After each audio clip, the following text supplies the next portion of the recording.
En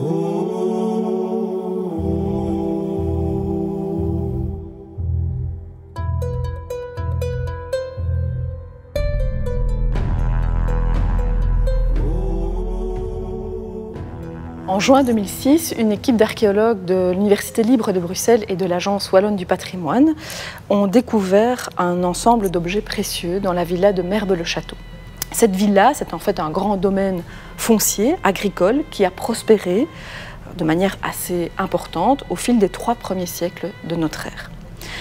Vers la fin du IIIe siècle, dans la deuxième moitié du IIIe siècle, l'Empire romain connaît différents troubles, des épidémies, des usurpations, des pillages, des raids, et pas mal de propriétaires fonciers se sentent en insécurité. Leur réaction est assez commune, ils thésaurisent. Donc ils mettent à l'abri quelques possessions précieuses qu'ils pourront éventuellement échanger ou sur lesquelles ils pourront s'appuyer pour se sauver. Ce dépôt d'objets précieux de Merbe-le-Château est une découverte exceptionnelle à plus d'un titre.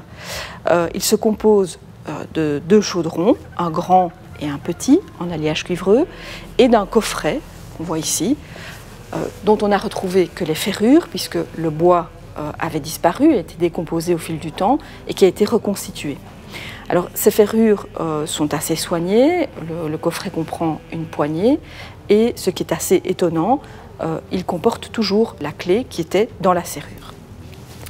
Dans ce coffret étaient soigneusement rangés différents objets, à savoir une bourse qui pouvait se constituer soit de cuir, soit de textile et qui a elle aussi été décomposée par le temps.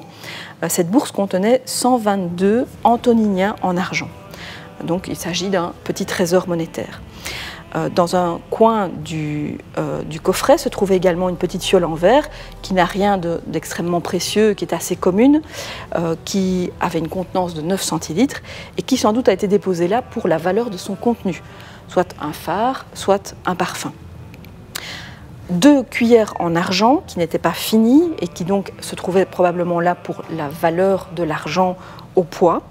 Et au centre du coffret était très soigneusement déposée une plaquette décorée qu'on appelle la plaquette au cavalier danubien, je vais y revenir, sur laquelle étaient posées 4 sesterces, donc c'est-à-dire des pièces en alliage cuivreux très usées qui n'avaient déjà plus cours depuis près d'un siècle au moment de l'enfouissement.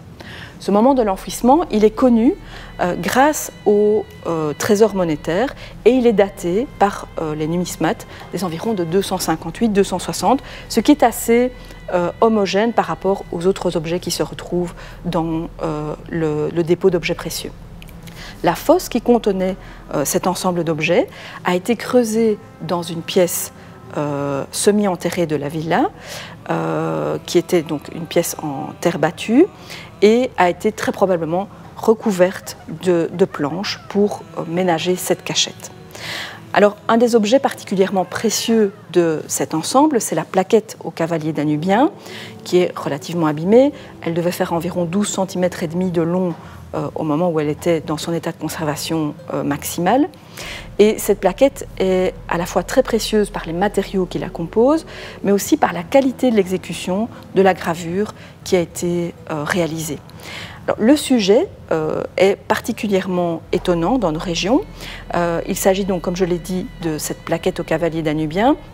Et comme son nom l'indique, c'est un thème iconographique que l'on retrouve surtout dans les régions orientales de l'Europe, du côté du Danube, donc Bulgarie, Roumanie actuelle.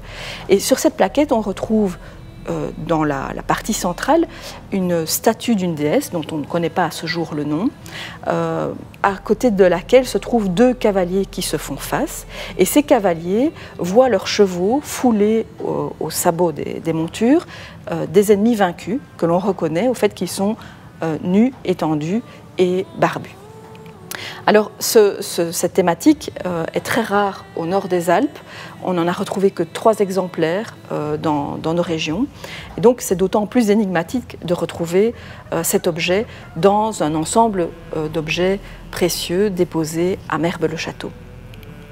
Cette plaquette, elle a pu être négociée par quelqu'un qui s'est rendu dans les régions danubiennes et qui est ensuite venu à Merbe ou qui y a transité.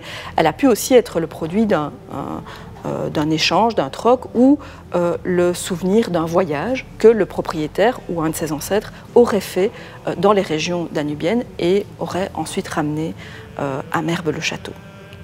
Au niveau du trésor monétaire, donc c'est 122 antoniniens en argent, ça représente à l'époque 122 journées d'un ouvrier agricole ou d'un soldat de rang inférieur.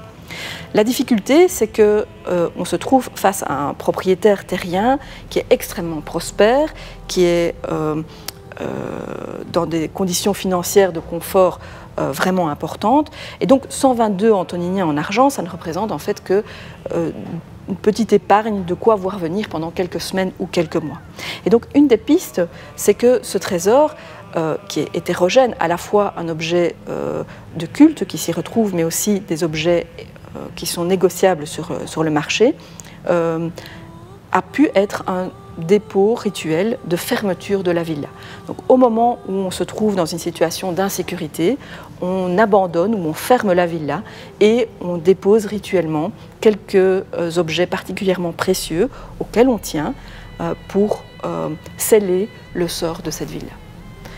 Voilà ce que je pouvais vous dire par rapport à cet ensemble d'objets précieux.